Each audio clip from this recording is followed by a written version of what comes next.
All right, thank you, Steve. Thousands of people coming out for this weekend's 40th annual Adirondack Balloon Festival.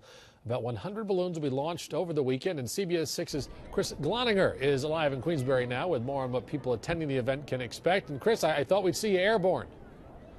Jerry, they're waiting until the wind dies down. In fact, the pilots are having a briefing right now. There's a tent to my right, and they're debating on the wind speed. Winds over 9 miles per hour, those balloons are grounded. Anything under 9 miles per hour, they're a go for launch. And we're right at that 9-10 mile per hour mark, and that's what we're waiting for. This morning, though, we caught a bird's eye view of Glens Falls and Lake George, and we want to take you along the ride. Good morning. Sunrise this morning about 6:41. With coffees in hand, roughly 15 balloon pilots listen into the 6 a.m. weather briefing. Rich Weidenhofer is not only a balloonist but a commercial airline pilot. What are the differences when it comes to flying a balloon compared to a commercial airline? You really do have less control with a balloon. I'm used to having the power right there, and the balloon, when you hit the heat, it takes several seconds for it to have an effect. Across the field at Crandall Park, our pilot, Bob Martello, is getting our balloon ready. First, filling the balloon with cold air, then warming the air with an open flame. When the air warms, it rises. Every time you want to gain altitude, you hit the burner. After a safety briefing, we were up, and away. Martel has his friend and girlfriend on the ground tracking our every move.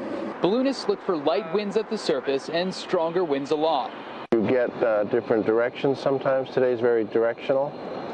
So we have some steerage. We can navigate a little better. You know, it's a lot of fun to do that. Is it better than having purely calm winds? Calm winds are nice, but you can get becalmed, meaning, you know, low on fuel over the woods or over water, and so we like a little breeze.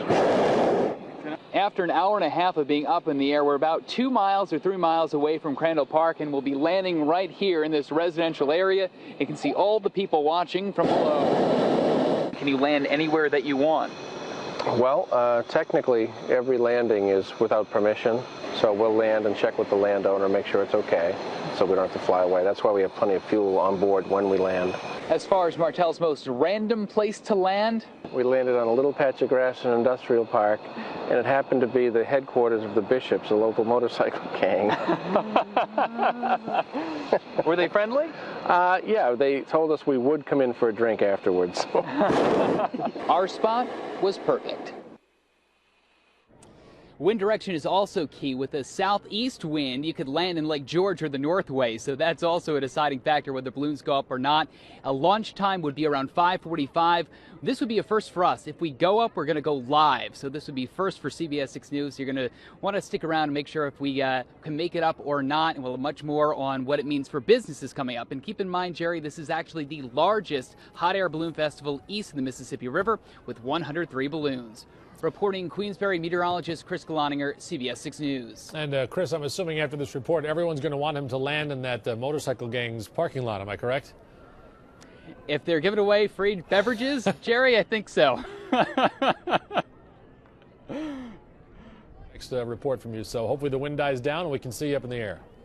I hope so. All right, crossing our fingers for you. Thanks, Jerry. Chris.